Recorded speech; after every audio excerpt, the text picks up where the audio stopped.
이번 시간에는 구가 도덕적으로 성결한 상태와 성결하지 않은 상태, 다시 말하면 도덕적으로 어떻게 거룩한 삶을 살아갈 것인가 라는 물음에 대해서 레위기 18장, 19장, 20장을 공부하도록 하겠습니다. 3개 장을 공부하겠습니다.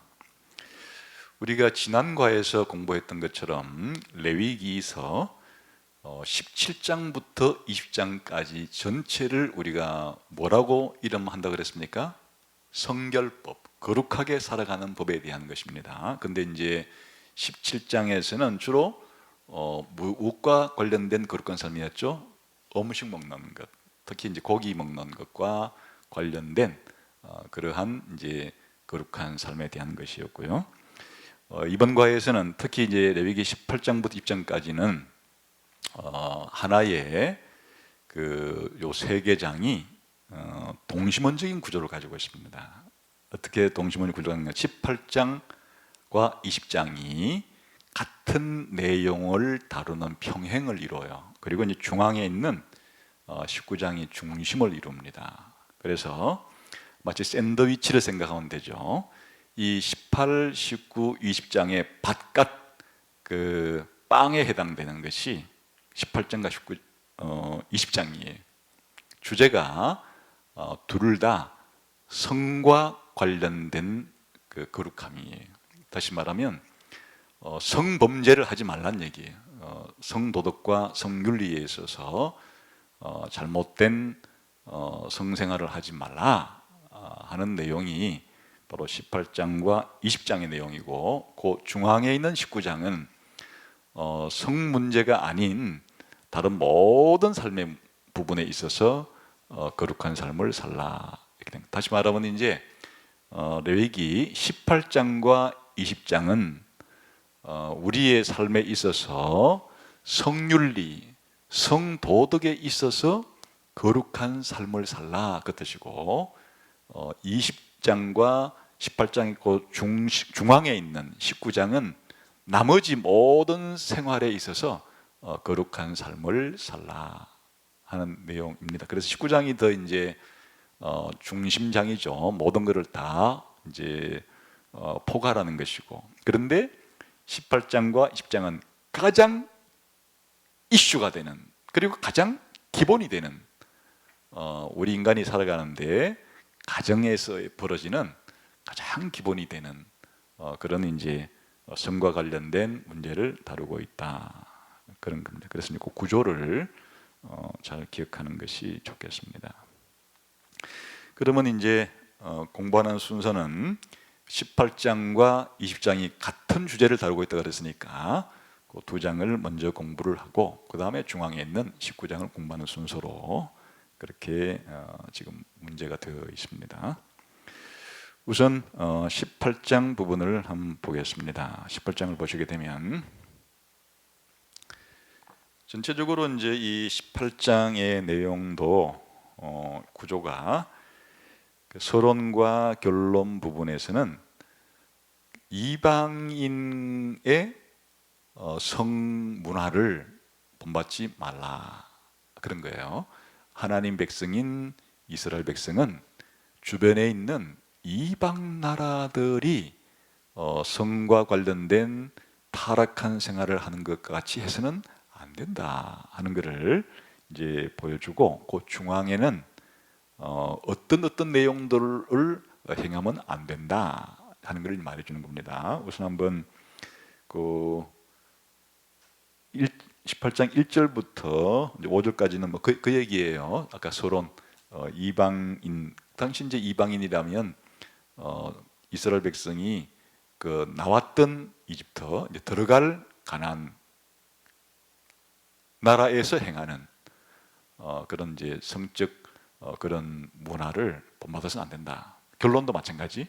결론은 그 끝에 24절부터 30절까지가 그런 내용입니다. 그러면 이제 핵심은 그 6절부터 23절까지가 바로 이방인과 같은 타락한 그런 성범죄를 행하지 말라 그런 뜻이에요. 그래서 그 중에서 이제 6절부터 18절까지는 근친상간을 하지 말라. 그러니까 가까운 가족과 친척들 사이에서 성관계를 맺는 것은 범죄다 하는 것을 말해주는 거예요. 달리 말하면 당연히 근친 상간을 하지 않는다는 얘기는 근친 결혼 금지예요. 다시 말하면 그 6절부터 18절까지가 바로 근친상간이라는 것은 죄다, 성범죄다, 이런 걸 하면 안 된다 하는 걸 말하고, 그 다음에 이제 19절부터 23절까지는 근친상간 외에 온갖 종류의 성범죄를 저질러서는 안 된다 라는 거니까, 지금 18장의 핵심 부분은 크게 두 부류예요. 가까운 친척들 사이에서, 가족이나 친척들 사이에서 성적 관계를 맺으면 안 된다. 그리고 19절부터 나머지는 그거 이외에 그렇게 성적 관계를 맺으면 안 된다. 핵심은 딱 한 가지만 허용되는 거예요. 뭐예요? 결혼한 부부 사이에서만 성적 결합은 하나님께서 허용해 준 거. 이것 이외의 모든 성관계는 전부 다 성범죄예요. 하나님께서 금하신 타락한 이방인들의 그런 성적인 문화를 말하는 겁니다. 그러니까 이제 그걸 기록한 거예요. 그래서 한번 문제를 성경 구절을 읽어보고 한 문제를 보는 게 좋겠습니다. 그러면 6절부터 한번 쭉 충격을 받을지 모르겠어요. 이런 내용을 알고 있는 분들은 괜찮지만은 이제 이걸 처음 이 성경 공부를 통해서 아마 이 레위기를 읽는 분들은 이 당시에 그 가나안 사람들이 생활했던 성적인 문화, 이 성이 얼마나 타락한 상태에 있는지를 보게 될 거예요. 이걸 따라하지 말라는 거니까요. 읽어보겠습니다. 6절부터 시작. 각 사람은 자기의 살부치를 가까이 하여 그의 하체를 범하지 말라. 나는 여호와이니라. 내 어머니의 하체는 곧 내 아버지의 하체이니 너는 범하지 말라. 그는 내 어머니인즉 너는 그의 하체를 범하지 말라. 이게 무슨 뜻이에요? 자기 어머니와 성관계를 맺지 말라는 뜻이에요. 이건 이제 가나안 족속 가운데 이런 사람들이 있다는 얘기예요. 그 다음에 6절 시작. 너는 내 아버지의 아내의 하체를 범하지 말라. 이는 내 아버지 하체. 여기는 이제 계모. 그래 자기 어머니가 돌아가시고 뭐 새로 어머니를 얻었다든지 어쨌든 그런 이제 계모와 그런 성관계를 맺지 말라 그런 뜻이에요. 그 다음에 9절 시작. 너는 내 자매 곧 내 아버지의 딸이나 내 어머니의 딸이나 집에서나 다른 곳에서 출생하였음을 막론하고 그들의 하체를 범하지. 이거는 이제 자기 아버지가 다른 어머니와 이제 그러니까 재혼한 경우, 또 반대도 마찬가지죠. 또 어머니가 다른 아버지와 재혼한 경우, 이제 데리고 온 이제 그런 경우에 이걸 어부 아들, 뭐 어부 딸이라 그러죠. 이런 관계를 맺으면 안 된다. 10절 시작. 내 손녀나 내 외손녀의 하체를 범하지 말라. 이런 데 뭐 알겠죠? 11절. 내 아버지의 아내나 내 아버지에게 낳은 딸은 내 누이니 너는 그의 하체를, 이거는 이제 이복 그런 형제들과 그런 관계를 맺지 말라 그런 것이고, 12절. 너는 내 고모의 하체를 범하지 말라. 그는 내 아버지의 살부친이다. 너는 내 이모 하체를 범하지 말라. 그는 내 어머니의 살부친이다. 너는 내 아버지 형제 아내를 가까이 하여 그의 하체를 범하지 말라. 그는 내 숙모이다. 너는 내 며느리의 하체를 범하지 말라. 그는 내 아들의 아내이니 그의 하체를 범하지 말지니라. 너는 내 형제의 아내의 하체를 범하지 말라. 이는 내 형제의 하체니라. 너는 여인과 그 여인의 딸의 하체를 아울러 범하지 말며. 여기까지 18절까지라 그래. 좀 들고 17절 다시. 너는 여인과 그 여인의 딸의 하체를 아울러 범하지 말며 또 그 여인의 손녀나 외손녀를 아울러 데려다가 그 하체를 범하지 말라. 그들은 그의 살부치니 이는 악행이니라. 너는 아내가 생존할 동안에 그의 자매를 데려다가 하체를 범하여 그로 질투하게 하지. 무슨 말인가 하니까 지금 이제 본인을 중심으로 친가나 외가나 또 자기 부모나 자기 그 딸이나 손자 손녀나 이게 이제 인적 관계예요. 오늘날로 뭐 표현하자 그러면 뭐 한 사촌 언저리에 이제 해당이 되는 이런 가장 가까운 가족과 친족들 사이에 성관계 맺지 말라는 얘기예요. 그런데 이렇게 지금 하는 것은 이게 하나님 백성으로서 해서는 안 되는 행동이라 그거예요. 그런데 이런 행동을 하는 사람들이 있어요. 그게 누구예요 지금? 이 당시에 이방인들, 뭐 그 이집트의 사람들일 수도 있고, 그다음 가나안 사람들일 수도 있고, 이런 사람들은 하나님을 안 믿기 때문에 그냥 자신들이 믿는 그런 그 신들이나 그 당시 문화 자체가 이런 문제에 대해서 아주 방탕해요. 다시 말하면 하나님의 기준으로 볼 때는 하나님이 정해놓은 기준에서 다 이탈된 상태예요. 하나님이 정해놓은 상태는 딱 창세기에서 한 남자와 한 여자가 결혼하면 뭐가 되는 거예요? 부부가 되는 거예요. 그 부부가 자녀를 출산하게 되는 과정이죠. 일종의 그것만 하나님께서 성적 관계를 허용했는데 그 이외에 나머지 사람들과 이런 관계를 맺으면 안 된다. 근데 왜 이런 문제가 발생하는가 하니까 이 당시엔 전부 다 대가족 사회이고 또 마을 자체도 전부 다 친척들이 모여 사는 그런 이제 그 밖에 친인척들. 그러니까 성관계를 잘못 범죄를 저지르면 전부 다 어쨌든 뭐 가족 아니면 조금 더 넓은 친척들 사이에서 벌어질 수밖에 없는 이제 그런 문화를 끈 때문에 이런 게 나온 거예요. 요즘 같은 대도시가 아니잖아요. 대도시가 아니고 이제 이런 그 지금 레위기 18장이 전제하고 있는 그 당시에 그런 그 가나안 사회라는 것 자체가 다 어쨌든 시족 중심의 그런 이제 동네들이 형성이 되기 때문에 이제 이런 이스라엘도 그런 가족 중심으로 지파별로 가족들로 뭉쳐 살기 때문에 이제 이런 그 범죄가 일어날 가능성이 있다, 그런 얘기가 되겠죠. 그 다음에 그 19절부터는 이제 그 23절까지는 그 건친, 이게 건친 관계가 아닌 이제 나머지 성범죄를 가리키는 거예요. 어떤 것이 있는가 봅시다. 19절 시작. 너는 여인이 월경으로 불길한 동안에 그에 가까이 하여 그의 하체를 범하지 말지니라. 너는 내 이웃의 아내와 동침하여 설정함으로 그 여자와 함께 자기를 더럽히지 말지니라. 이런 거를 이제 뭐라 그래요? 결혼한 부부 이외에, 혼외, 결혼한 이외에 다른 남편이나 다른 아내와 관계가 있는 걸 간음이라 그런 거예요. 요즘 간통이라 그런 거예요. 간음과 간통, 이런 것은 죄다, 이렇게 말하는 거예요. 그 다음에 21절 시작.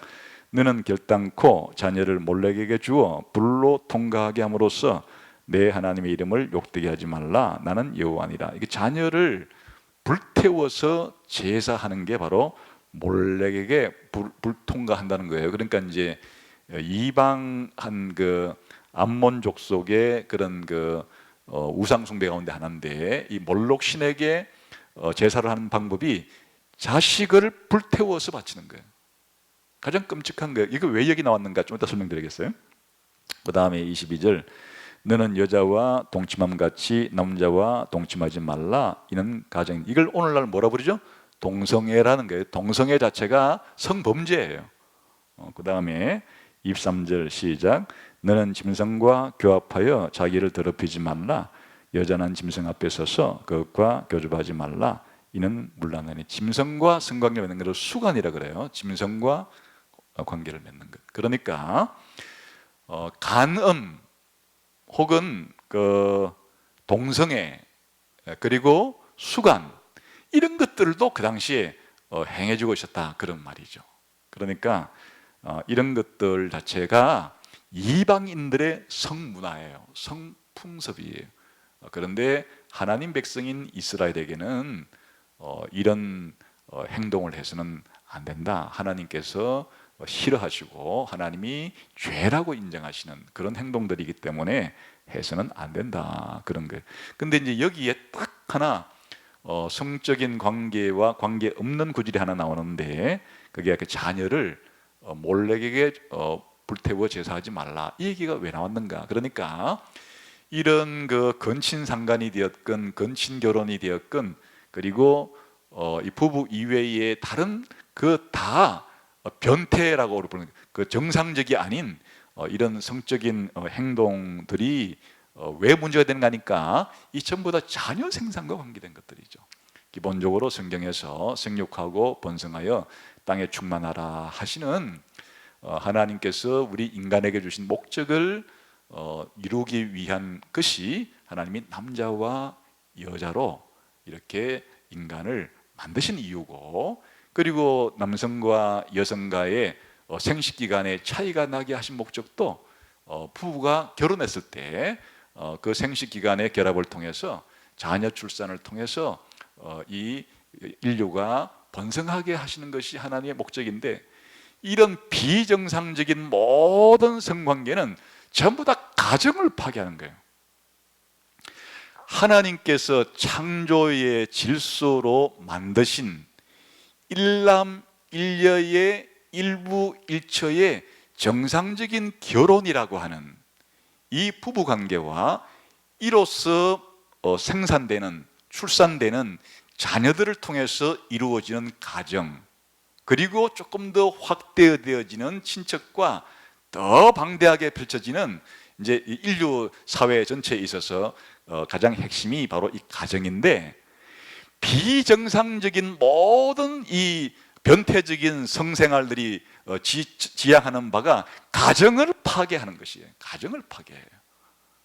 그러니까 여기 몰록에게 자기 자식을 바치는 것 자체는 성국과 관련된 건 아니지만은 이게 왜 여기 꼽혀 있는가 하면, 기본적으로 자녀를 출산하는데 문제를 일으키는 것들이 비정상적인 변태적인 불법적인 그와 같은 성적 생활인데 비해서 이 몰록에게 자식을 바치는 것은 태어난 자식을 그냥 없애버리는 거예요. 그러니까 이 전체 왜 이런 이제 성 문제가 여기에 이렇게 중요하게 결합이 되는 건 알겠죠. 이것 자체가 하나님께서 하나님의 백성들 사이에 가정을 보호하려는 거예요. 가정을 보호하고 그 가정이 보호된다는 것 자체가 하나님의 백성 전체를 하나님이 의도한 창조의 목적과 질서대로 그렇게 가정을, 그리고 하나님 백성 공동체를 유지하려고 하는 것이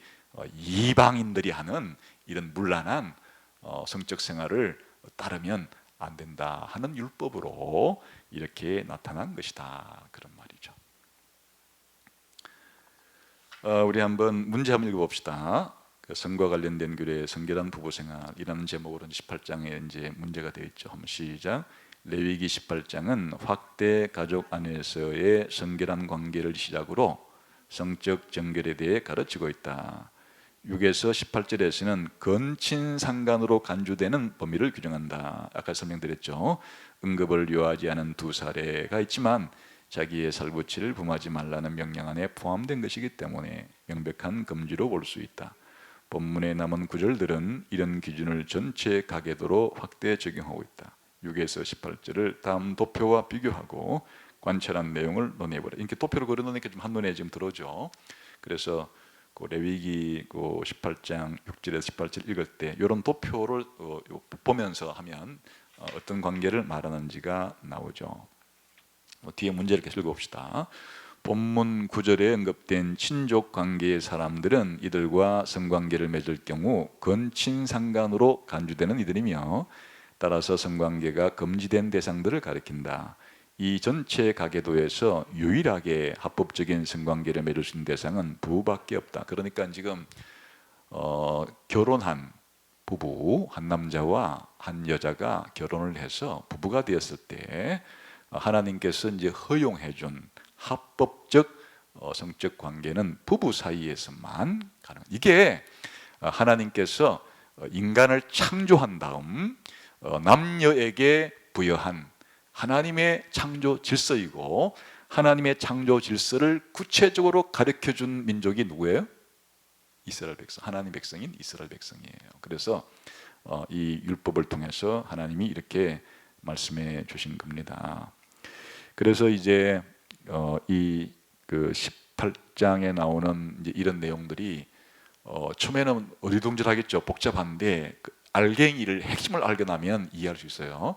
하나님이 허용해 준 성적 관계는 결혼한 부부 사이에만 하나님은 합법적이라고 말하고, 그 이외의 모든 그 성적 관계는 전부 다 하나님의 법을 어기는 성범죄다 하는 것을 하나님이 가르쳐 주는데, 이방인들은 이런 성범죄를 서스럼없이 그냥 하나님을 안 믿기 때문에 한다, 그런 말이죠. 그래서 오늘날에는 이거 보니까 오늘날의 그 문화가 어딜 닮아 있어요? 바로 이 하나님께서 이스라엘 백성들에게 따르면 안 된다고 말했던 그 이방 성풍속, 가나안의 성풍속이든 또 옛날 이스라엘 사람들이 400년 동안 살았던 이집트 성풍속이든 이방인들의 특징 가운데 하나가 성생활이 문란하다. 왜냐, 기준이 없기 때문에. 그 하나님께서 인간을 창조했고 하나님께서 일남일녀의 그런 결합을 부부로, 결혼으로 정하셨다는 것 자체를 모르거나 또 들었어도 받아들이지 않고 하니까 이런 것들에 대한 기준이 없기 때문이에요. 기준이 없기 때문에 뭐든지 할 수 있는 거예요. 뭐든지. 왜 이런 행동을 하느냐? 하나님이 이렇게 하라고 하는 객관적이고 절대적인 기준을 제시해 주지 않았기 때문에 하나님을 안 믿는 사람들은 기준이 없다. 하고 싶은 대로 한다. 그런 거예요. 근데 이제 고대 사회에 그랬는데 오늘날 현대 사회에서는 특히 이제 서양을 놓고 보면 거의 이런 성적으로 문란하던 사회가, 서구 사회가 어떤 사회로 바뀌어요? 기독교가 전파가 돼가지고 로마 제국이 기독교 국가가 돼버린 거예요. 그리고 중세 시대 때 유럽 전체가 기독교 그런 세상이 되어 버리고, 그것이 그 기독교인이 아니랄지라도 거의 20세기 전반기까지 기독교가 가르치는 이런 일남일녀가 결혼을 한 것이 부부이고 성관계는 부부 사이에만 가능하다는 것이 기본적인 1500년 이상의 서양 사회, 이 서구 사회의 성윤리, 가정윤리, 부부윤리의 표준으로서 기독교인이 아닌 사람들도 그 사회 전체의 그런 결혼관과 이 성문화, 성도덕 자체가 그런 기준을 받아들여 왔었죠. 물론 이제 그 중에 개인적으로 하나님 안 믿는 사람들은 이탈되어서 혼외, 결혼 이외에 바람둥이들이 바람을 피우고 그런 수도 있는 거예요.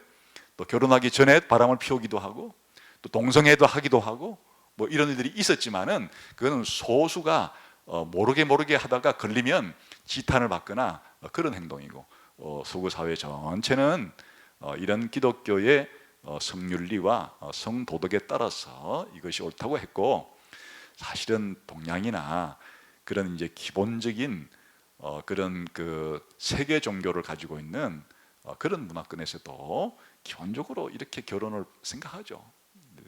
이탈도 있지만은 그런데 이제 오늘날 1960년 이후에 성혁명이라고 부르는 이 문제에 대해서 혁명이 일어나서 이제 마치 오늘날의 서구 사회가 이 레위기 18장에 하나님이 이스라엘 백성에 하지 말고 따르지 말라는 게가 옳고 이스라엘 백성처럼 이렇게 하는 것이 편협하고 이것이 잘못되어 있고, 완전히 이 레위기 18장이 가리키는 선이 악이 되고 악을 선으로 인정하는 세상을 뒤집어 놓은 것이 바로 오늘날의 성혁명이에요.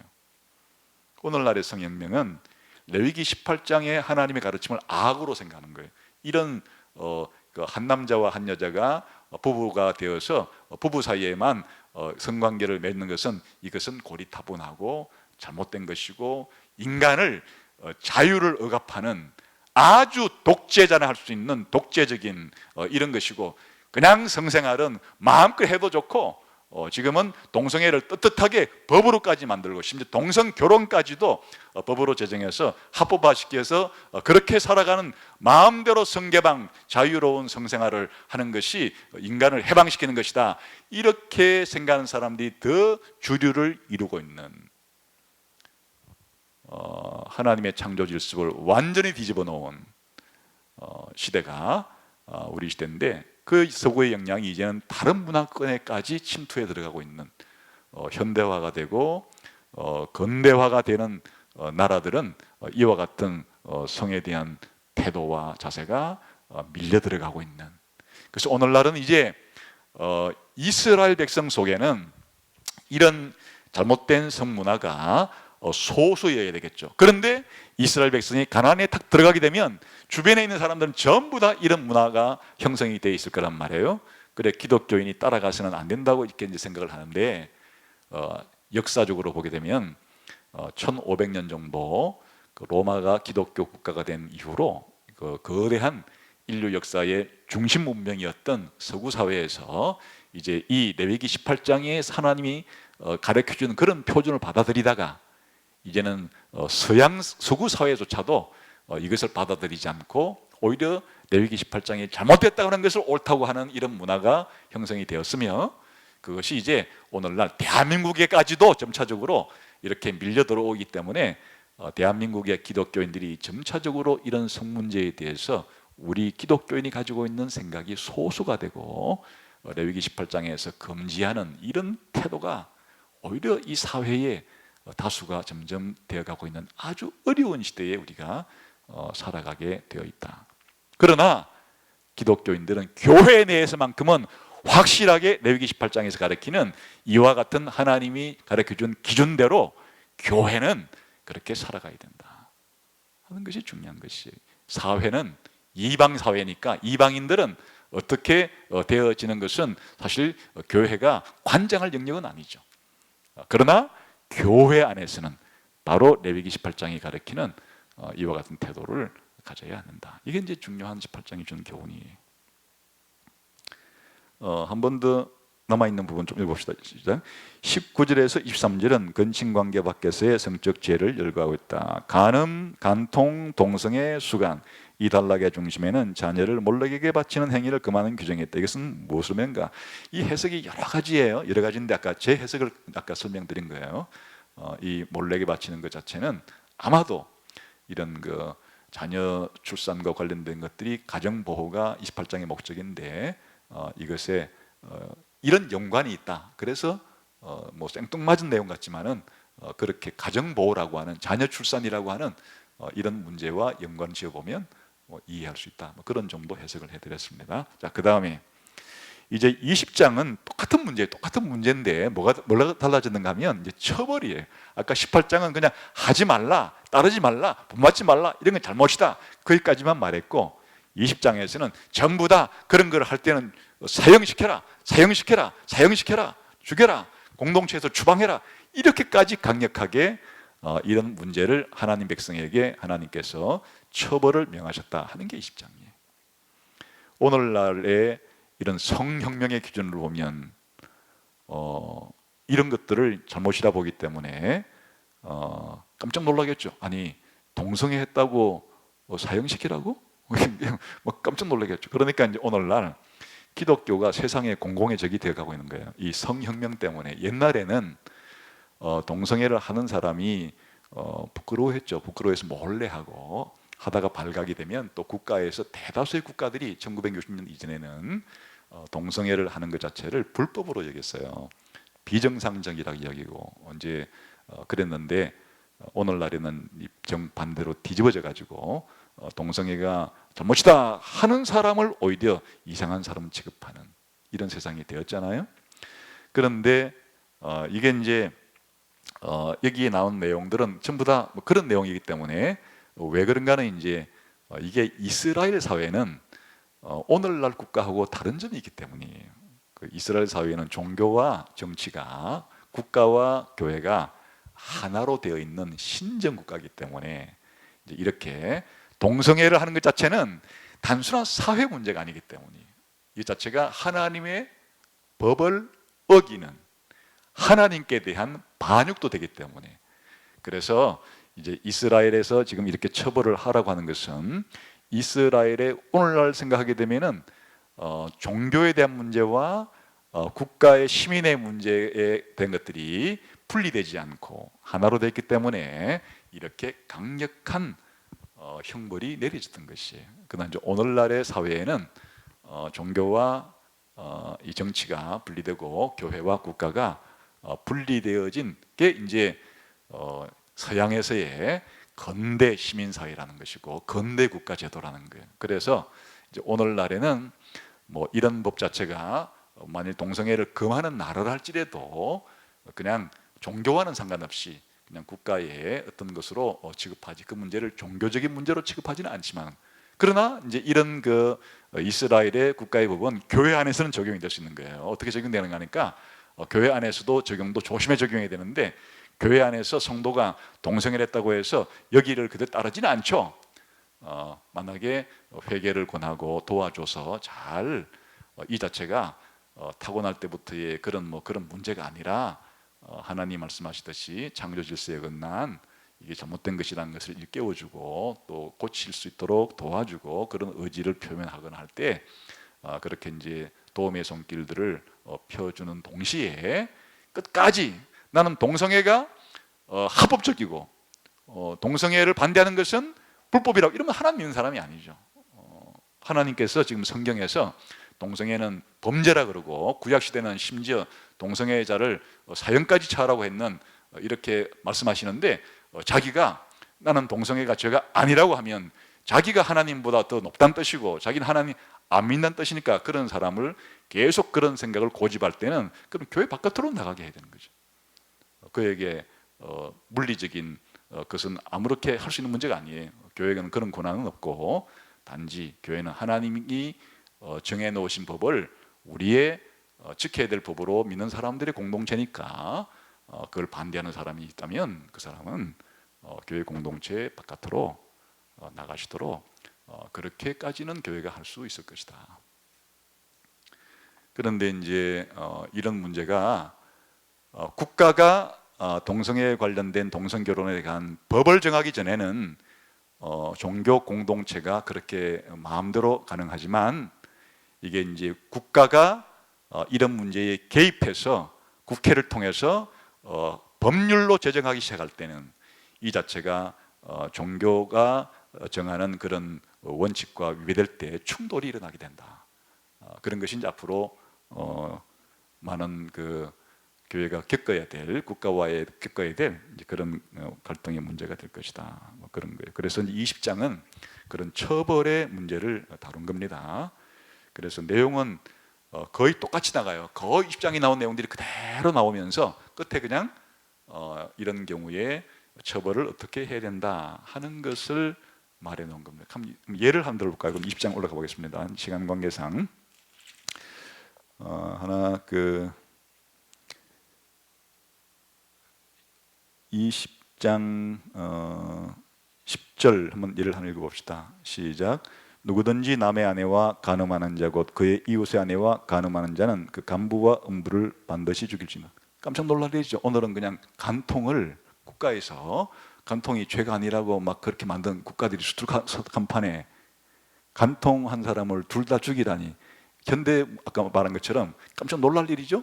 아까 18장에서는 그냥 이런 거 하지 말라만 이제 원칙만 정해놓고 20장에서는 전부 다 그런 사항들에 대해서 이 형벌을 어떻게 내려야 될지를 하는데 주로 거의 10계명의 1계명부터 7계명까지 어기면 대사형에 해당되는 죄로 되어 있어요. 그게 아까 말한 것처럼 그 당시에 이스라엘 국가는 하나님에 대한 종교와 시민 생활이 붙어 있는 신정 국가이기 때문에 10계명을 어기는 죄는 곧 하나님께 대한 반역죄로, 달리 말하면 국가로 치면은 국가 반역죄에 해당이 되어버리는 거예요.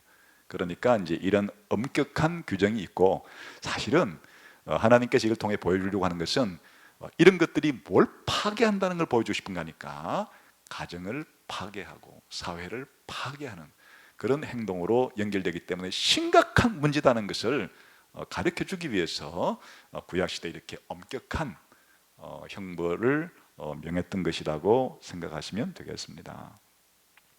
그래서 이제 20장의 내용들 자체가 여기에 반복해서 읽을 필요는 없겠고, 읽으실 때 18장과의 관계만 잘 하시면 돼요. 18장과 20장 같은 내용을 다뤄요, 대부분. 그런데 18장은 성범죄가 무엇이라는 것을 말해주고 금지하는 것이고, 20장에서는 그런 일을 그런 일이 생겼을 때 어떤 형벌을 내려야 하는 것을 말해주는 것으로서 짝을 이루고 있다, 그런 뜻이 되겠습니다. 그러면 이제 그 중간에 있는 게 이제 19장입니다. 이제 19장은 성 문제가 아니라 이제 모든 문제, 이런 그 기본적인 성 문제를 제외한 인간이 살면서 그 당시 이제 이스라엘 사람들에게 주로 이제 관련된 그 문화에서 일상의 모든 삶의 영역이라고 표현할 수 있겠죠. 모든 영역에서 어떻게 거룩한 삶을 살아야 되는가 하는 것을 말해준 게 19장이어서 19장이 중요한 장입니다. 19장은 이제 한번 그 내용을 읽어보면 이 19장의 그 내용은 그냥 율법을 요약해 놓은 걸 하면 돼요. 율법을 요약해 놓은 것이다. 그 소율법이다, 이렇게 부를 수도 있겠고, 또 이제 19장의 전체 내용은 그냥 10계명을 풀어놓은 거다. 그 1계명부터 이렇게 풀어놓진 않아요. 그냥 그러나 그 내용 전체가 좀 그 10계명을 여기저기에 필요한 만큼 그냥 풀어 놓아서 설명한 것이다, 이렇게 우선 생각하면 되시겠어요. 자, 그러면 하나님이 하나님 백성에게 거룩한 삶을 살아야 된다고 말하는 그 기초가 있습니다. 그 기본이 있는데 그것은 내가 거룩하니 너희도 거룩하다 라고 하는 것의 기초에서 말씀합니다. 그래서 이제 19장 전체에 나는 너희 하나님 여호와다, 이 표현, 이제 줄이면 나는 여호와다, 짧게 하면 나는 여호와다 하고, 좀 길게 하면 나는 너희 하나님 여호와다. 이제 이게 하나님과 하나님 백성 사이의 관계를 말해주는 언약 공식이죠. 다시 말하면 내가 거룩하니 너희도 거룩해야 되는데, 왜? 하나님이 바로 하나님 백성의 뭐기 때문이에요? 하나님이고 그들을 구원해 주신 여호와이기 때문에 그런 거예요. 그래서 이제 19장을 구조를 분석하는, 그리고 19장을 이해하는 가장 중요한 후렴구 혹은 주제어구는 나는 너희 하나님 여호와다 하는 이 표현이에요. 이게 나는 여호와다 라고 하는 짧은 표현이 8번, 나는 너희 하나님 여호와다라는 긴 완전형이 8번, 합쳐서 16번이나 19장에 나와요. 그럼 이게 이제 이것을 통해서 거기까지가 한 단락이라고 이렇게 나누면 되겠죠. 그래서 마침 여기 도표에 이 저자가 도표로 만들어 놨죠. 보세요. 그 왼편 오른편 이제 두 칸이 있고 1절부터 18절까지가 전반부고 19절부터 마지막 절까지는 전반부에서 말했던 것을 다시 한번 반복하는 그런 형태를 띠고 있다, 이렇게 이제 구조를 분석해 놨는데, 그 단락의 맨 끝마다 한번 보세요. 우선 2절을 보세요. 한번 여기 적혀 있으니까 읽어봅시다. 시작. 너희는 거룩하라. 이는 나 여호와 너희 하나님이 거룩함이니라. 나는 너희 하나님 여호와라. 그런 지금 공식적인 표현이죠. 이게 이제 서론을 형성하고 그냥 성경 구절을, 성경책을 폈으면 성경 구절을 제가 지금 읽어드리는 구절로 쭉 읽어보는 게 이제 전체적으로 더 잘 확신할 수 있겠네요. 3절을 읽어봅시다. 시작. 너희 각 사람은 부모를 경외하고 나의 안식일을 지키라. 나는 너희 하나님 여호와니라. 끝에 딱 거기 나오죠. 그 다음에 4절 시작. 너희는 어떤 것들에게로 향하지 말며 너희를 위하여 신상들을 부어 만들지 말라. 나는 너희 하나님 여호와. 또 요 구절로 끝나죠. 그 다음에 10절. 내 포도원의 열매를 다 따지 말며 내 포도원에 떨어진 열매도 줍지 말고 가난한 사람과 거리만을 위하여 버리더라. 나는 너희의 하나님 여호와니라. 또 이걸 이 말로 끝나죠. 그 다음에 12절. 너희는 내 이름으로 거짓 맹세함으로 내 하나님의 이름을 욕되게 하지 말라. 나는 여호와. 이거 짧은 형으로 나오죠. 그 다음에 14절. 너는 기먹은 자를 조조하지 말며 맹인 앞에 장애물을 놓지 말고 내 하나님을 경외하라. 나는 여호와. 짧은 형이죠. 그 다음에 16절. 너는 내 백성 중에 돌아다니며 사람을 비방하지 말며 내 이웃의 피를 흘려 이익을 도모하지 말라. 나는 여호와. 또 짧은 형으로 나오죠. 그 다음에 18절. 원수를 갚지 말며 동포를 원망하지 말며 내 이웃 사랑하기를 내 자신과 같이 사랑하라. 나는 여호와니라. 짧은 형으로 나오죠. 25절. 다섯째 해에는 그 열매를 먹을지니 그리하면 너희에게 그 소산이 풍성하리라. 나는 너희 하나님 여호와니라. 좀 긴 형으로 나오죠. 그 다음에 28절. 죽은 자 때문에 너희의 살에 문신을 하지 말며 문의를 놓지 말라. 나는 여호와니라. 짧은 형태로 나오죠. 30절. 내 안식일을 지키고 내 성소를 귀히 여기라. 나는 여호와니라. 짧은 형태죠. 31절. 너희는 신접한 자와 박수를 믿지 말며 그들을 주종하여 스스로 더럽히지 말라. 나는 너희 하나님 여호와니라. 긴 형으로 나오죠. 34절. 32절. 너는 샘머리 앞에서 일어서고 노인의 얼굴을 공경하며 내 하나님을 경외하라. 나는 여호와니라. 짧은 형으로 나오죠. 34절. 너희와 함께 있는 거류민을 너희 중에서 나은 자같이 여기며 자기같이 사랑하라. 너희도 애굽 땅에서 거류민이 되었느니라. 나는 너희 하나님 여호와니라. 긴 형으로 나오죠. 36절. 공평한 저울과 공평한 주와 공평한 에바와 공평한 흰을 사용하라. 나는 너희를 인도하여 애굽 땅에서 나오게 한 너희 하나님 여호와니라. 긴 형으로 나오죠. 37절 시작. 너희는 내 모든 규례와 내 모든 법도를 지켜 행하라. 나는 여호와니라. 짧은 형으로. 그러니까 거의 19장은 18번에 나는 여호와니라고 표현하건 짧게 표현하건 좀 길게 나는 너희 하나님 표현하건, 그러면 그냥 문단 구조는 뭘로 끝내면 되겠어요? 그 말이 있는 것을 끝으로 문단 나누기를 하면 되는 거죠. 그러니까 이제 여기 나오는 내용들은 아까 뭐라 그랬습니까? 십계명을 좀 풀어서 그렇게 이제 설명한 것인데 그 이유가 중요하죠. 이유가 원래 하나님께서 십계명을 이스라엘 백성에게 모든 율법의 헌법과 같은 원칙으로 주실 때 그 첫머리에 왜 이렇게 십계명을 지키라 그래? 나는 너희를 애굽 땅에서 인도하여 낸 너희 하나님 여호와니라. 그러니까 하나님이 내가 너희를 애굽에서 뭐 했다는 거예요? 구원해서 내 백성으로 만들었으니까 이제부터 너희는 나의 백성이기 때문에 내가 너희에게 명하는 대로 너희는 살아가라. 왜? 내가 거룩하기 때문에 너희도 거룩해야 되니까. 한마디로 말하면 너희들은 내가 구원하지 아니한 다른 이방 백성보다는 더 도덕적이고 윤리적으로 더 탁월한 삶을 살아야 된다. 왜?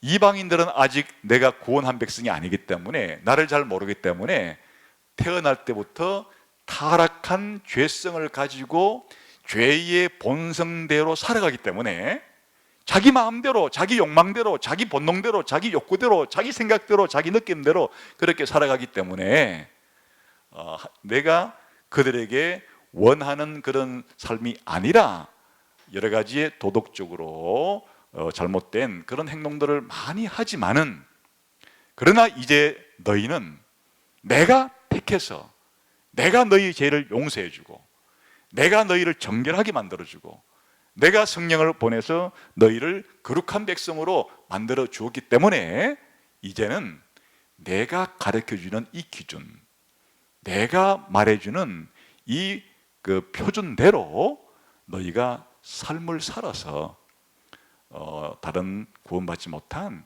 이방 백성들보다는 너희가 도덕적으로 윤리적으로 더 수준 높은, 더 우월한, 더 탁월한, 더 거룩한 그런 삶을 살아야 되는 것이다 라는 게 핵심이에요. 그래서 바로 레위기 19장의 그 요약문구가 뭔가는 내가 거룩하니 너희도 거룩하라예요. 그게 레위기 전체의 중요한 주제가 되는 거죠. 내가 거룩하니 너희도 거룩하라. 그래서 여기에 이제 그 레위기의 공부의 시간상 한 구절 한 구절은 다 해석하기는 어렵잖아요. 근데 그냥 원리는 여기 나오는 내용들이 십계명을 그냥 좀 좀 자세히 설명하는 그런 내용들이다. 자, 그러면 예를 들어 볼게요. 여기 도표로 만들어 놓은 그 표를 보시면 우선 이제 왼쪽에 2절이 전체 19장이 서론이 되는 거잖아요. 내용이 뭐예요? 너희는 거룩하라. 이유가 뭐예요? 이는 나 여호와 너희 하나님이 거룩하니까. 다른 말로 말하면 내가 거룩하니까 너희도 그렇게 이게 이제 첫 출발점이고, 그 다음에 이제 3절에 가보면 부모를 공경하라. 벌써 부모 공경하라는 게 10계명이 몇 계명이에요? 5계명이잖아요. 또 안식일을 지키라. 10계명 몇 계명이에요? 4계명이잖아요. 또 그 다음에 4절에 헛된 우상에게 향하지 말라. 10계명이 몇 계명이에요? 1계명이죠. 또 신상을 부어 만들지 말라. 10계명 몇 계명이에요?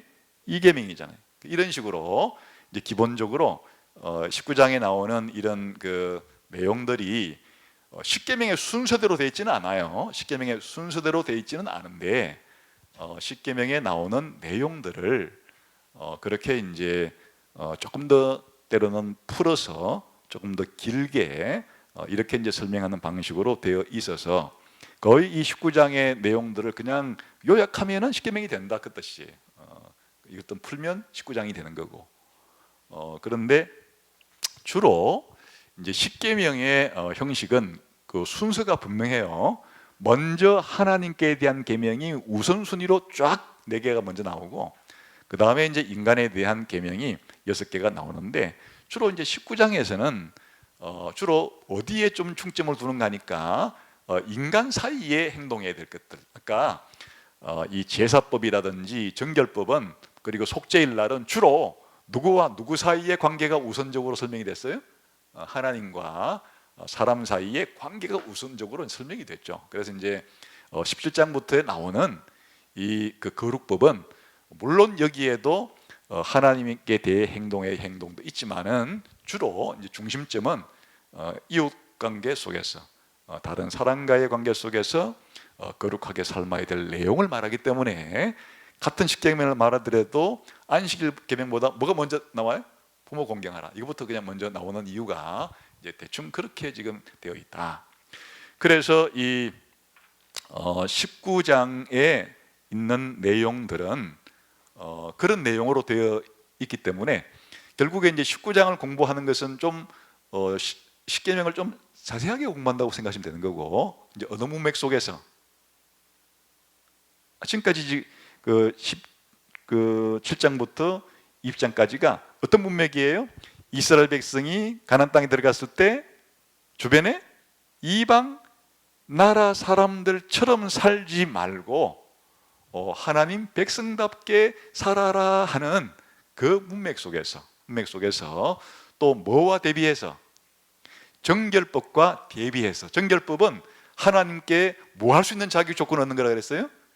예배하러 들어갈 수 있는, 성전에 출입할 수 있는, 입장할 수 있는 자격을 얻는 것이라면, 이 그 성결법은 이스라엘 진영 속에서 그렇게 정결함을 입은 사람들이 어떻게 삶을 거룩하게 살아야 되는, 성화를 이루어가는 그런 이제 삶의 내용으로 되어 있다. 그게 이제 전체 문맥이에요. 문맥이니까. 그래서 이 레위기 19장을 한마디로 딱 요약하는 구절이 이제 있어요. 그게 19장 18절이에요. 그 이제 문제 3번 봅시다. 마지막 문제예요. 시작. 거룩함에 대한 단락의 구조적 중심으로 레위기 19장 18절은 거룩한 삶의 특징을 어떻게 요약하고 있는가? 이제 레위기 19장 18절이 레위기 전체의 요약 구절이기도 합니다. 한번 같이 읽어봅시다. 시작. 원수를 갚지 말며 동포를 원망하지 말며 내 이웃 사랑하기를 내 자신같이 사랑하라. 아니요, 우리가 아주 익숙하게 알고 있는 구절이 하나 등장하죠. 뭐예요? 내 이웃을 내 몸처럼 사랑하라. 이것이 19장의 전체의 요약 구절이에요. 그런데 19장의 전체를 요약할 때 19장에 나오는 모든 내용들이 결국에는 뭐와 다 연결되어 있다고? 내 이웃을 내 몸처럼 사랑하라는 거 연결되어 있다. 그런데 이것을 이제 신약 성경에 오게 되면 예수님께서는 좀 더 종합적으로 요약을 해줬죠. 하나님을 사랑하는 것과 내 이웃을 사랑하는 것이 모든 율법의 요약이니라. 이렇게 요약을 하시는 것은 바로 레위기 19장 18절에 나오는 그 내 이웃을 사랑하는 것이 내 몸처럼 내 이웃을 사랑하라라는 것이 이제 19장 전체 율법의 요약인 것을 응용해서 더 상세하게 말하자면 결국에는 하나님 사랑하는 것과 이웃 사랑하는 것이 모든 율법의 요약이다. 이렇게 이제 하고 신약 성경에는 곳곳에 이렇게 이웃 사랑이 사랑의 완성인 것처럼 이렇게 하는 것은 이웃만 사랑하는 얘기는 아니에요. 이 19장 안에도 뭐가 있었어요? 안식일을 기억하라, 또 그 우상들 뭐 섬기지 마라, 십계명에 나온 내용들이 다 있었어요. 근데 그 결국에 마지막 끝에 가서 이제 하나님의 사랑이 언어까지 다 연결되는 거예요. 이웃 사랑으로 다 표현되는 거니까, 연결되는 거니까 내 이웃을 내 몸처럼 사랑하라는 것 자체가 십계명 전체를 요약하는 말이기도 된다, 그 뜻이에요. 십계명 전체를 하나님 사랑과 이웃 사랑으로 요약해도 되고, 십계명 전체를 내 이웃 사랑하기를 내 몸처럼 하라라는 말로 요약해도 된다. 이럴 때는 또 그 안에 뭐가 다 포함된 거라고요? 하나님을 사랑하라는 말이 포함된 것으로서, 하나님 사랑하기 때문에 하나님 사랑한다는 표시가 이웃 사랑하는 것으로 드러나야 되고, 이웃 사랑하지 않는 것은 하나님도 사랑하는 것이 아니야. 이렇게 요한 1서에서 말하는 것도 다 포함됐다, 그 뜻이에요. 요약하는 말이기 때문에, 요약하는 말로 하는 것이기 때문에. 그래서 이제 이것이 하나님 백성들이 살아가는 거룩한 삶이다, 그런 겁니다. 근데 이제 레위기서에서는 구조상 1장부터 16장까지는 주로 하나님을 사랑하라는 그 형식으로서 전부 다 뭘 가지고, 제사를 가지고 하나님께 나아가잖아요. 한마디로 말하면 하나님 사랑하라 요약해도 되는 거죠. 또 정결법조차도 하나님께 나아가기 위해서 정결함을 받는 것이니까 전체 하나님을 사랑하라는 말로 요약해도 큰 문제가 없죠. 그런데 이제 19장에서는 다른 사람에게 해야 될 것들을 많이 일상생활 속에서 그렇게 말씀을 하고 계시기 때문에 이것을 하나님 사랑하라는 말로 요약하기보다는 내 이웃을 내 몸처럼 사랑하라는 말로 요약을 하고 있는 것이다, 그런 말이에요. 근데 이제 원칙은 무엇이에요? 19장은 모든 우리의 일상의 삶 속에서 행동하는 모든 영역들을 다 포함하는 것이고, 그 양 옆에 가장 중요한 한 사회가 구성되려 그러면 뭐가 튼튼해야 돼요? 한번 말하면 가정이, 건전한 가정이 있어야 마을도 생기고 국가도 생기고 세계도 생기는 거죠. 그러니까 18장과 20장은 전체 이스라엘 백성의 삶의 가장 중요한 출발점이자 가장 중요한 영역인 가정 문제를 다루고 있다, 그 말. 가정 문제를 다루고 있는데, 가정 문제에 있어서 모든 가정이 그냥 엉망진창이 되고 그냥 가정 자체가 그렇게 파괴되는 것은 무슨 생활이 무난해질 때? 성생활이 무난할 때. 부부 사이가 아닌 온갖 그냥 자기 형제랑 자기 부모랑 자기 자녀랑 손녀랑 이복 형제랑 막 이런 식으로 성관계가 물러나게 되면 거기서 자식이 생기게 되면 어떻게 되는 거예요? 그냥 가정의 질서 자체가 파괴되는 것이기 때문에 건친 상간을 금하는 것은, 다른 말로 건친 결혼을 금하는 것이기도 한 것이에요. 그러니까 정상적인 가정은 일녀가 하나님 안에서 그렇게 부부가 되어서 그렇게 정상적인 성생활을 하고, 또 거기서 생겨나는 자녀여야 정상적인 가정을 이루게 되고, 그 정상적인 가정이어야 그렇게 이제 하나님께서 원하시는 창조의 질서를 가지고 세상을 만들어가는 그런 이제 모든 출발점이 되는 것이기 때문에 이 18장과 20장이라고 하는 두 개 장에 할애해서 그렇게 이제 비중을 높여놓은 것이에요. 그래서 오늘날에도 마찬가지, 오늘날에도 한 사회에 있어서 사실은 이 전통적인 기독교 중심의 그 세상, 그리고 전통적인 서구 사회를 뒤집으려고 할 때 뭐부터 뒤집었는가 하니까 바로 이 성혁명을 일으켜서 가정을 파괴한 거예요. 가정 파괴란 게 딴 게 아니에요. 기본적으로 남편과 아내 사이에만 합법적으로 허용되는 성생활을 마음 놓고 그냥 하고 싶은 대로 하라는 게 성혁명이라는 거예요.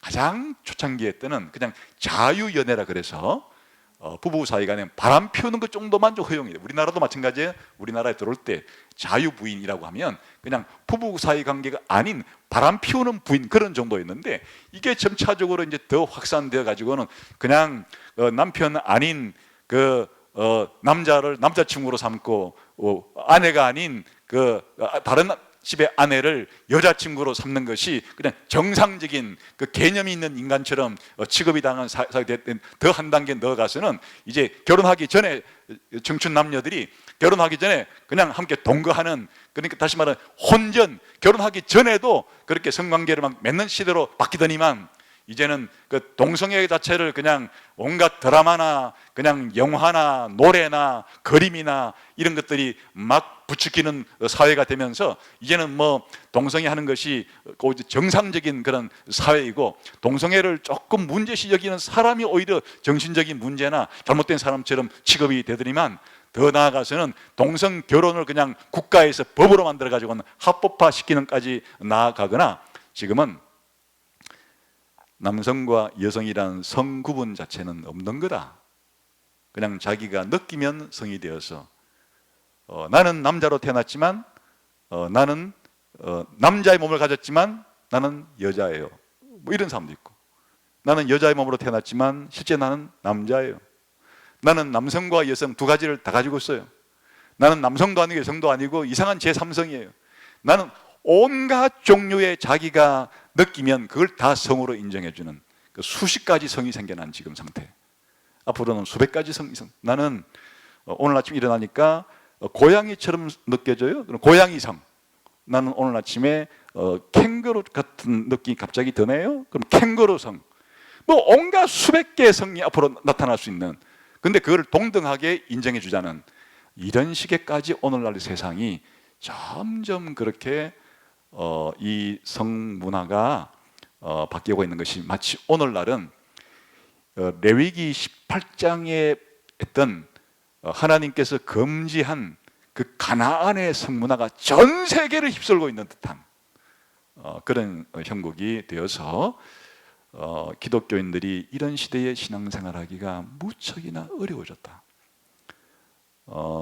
오히려 기독교인들이 생각하는 하나님 말씀하신 정상적인 그와 같은 그 성 개념과 가정 개념과 부부 개념과 결혼 개념을 가지고 있는 것 자체가 오히려 다른 사람에게는 편협하고, 또 편협뿐 아니라 자기들이 가지고 있는 생각을 공격한다 그러고, 오히려 그렇게 함으로써 오히려 앞으로 왕따가 될 수, 이런 시대에 하나님 말씀을 지키고 거룩한 생활을 한다고 하는 것은 용기가 필요하고 많은 왕따 당할 각오가 필요하고, 그렇지만 하나님의 창조 질서에 따라 나는 내 삶을 살겠다고 하는 신앙을 지키는 것은 마치 다니엘이 세 친구가 그렇게 바벨론 사회에서 신앙을 지키는 만큼 어려운 시대가 되었다. 그래서 특히나 이 레위기 18장과 20장이 주는 교훈은 특히 어느 시대보다도 1960년 이후에 시대를 살아가고 있는 우리들에게는 이것이 남의 일, 그리고 3500년 전의 일만 같지 않고 우리의 오늘의 삶 가운데 깊숙이 자리 잡은 문제가 되고 있다. 그래서 앞으로 뭐 이런 부분은 제가 설교할 때는 좀 더 구체적으로 말씀드리겠지만, 오늘 이 공부를 통해서 대략 레위기 18장부터 20장까지 문제의 아주 기초적인 문제 가운데 이 성문화가 있다.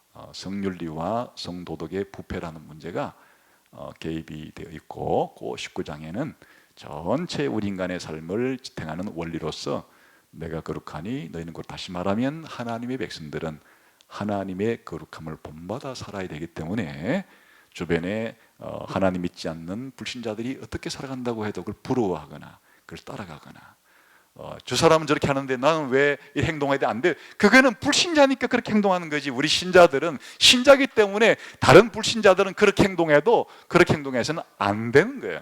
바로 내가 거룩하니 너희도 거룩하다. 내가 너희를 구속한 너희 하나님 여호와이기 때문에, 오늘날로 말하면 내가 너희의 창조자고 내가 너희의 구원자이기 때문에 너는 내가 원하는 대로, 내가 말하는 대로 그렇게 삶을 살아서 나를 믿지 않고 나를 반역하는 불신자들과 다르게 삶을 살아야만 되는 것이다. 그것이 내가 너를 창조한 목적이고 구원한 목적이고, 앞으로 영원한 천국을 만들어서 그곳에서 들어가 살 사람들에게 내가 요구하는 그런 기준이다라는 것을 잘 깨닫고, 오늘 레위기 공부가 앞으로 여러분들이 이 세상을 살아가는데 어쩌면 여러분의 정체성이 얼마나 독특한지를 아는 것이고, 그러나 여러분이 신자로 살아가는 것이 얼마나 어려운가를 보여주기도 하는 그런 내용이기도 합니다. 그러나 용기를 가지고 내가 거룩하니 너희도 거룩하라는 하나님 말씀을 우리 시대에 잘 순종하는 여러분 되시기를 주님의 이름으로 축원합니다.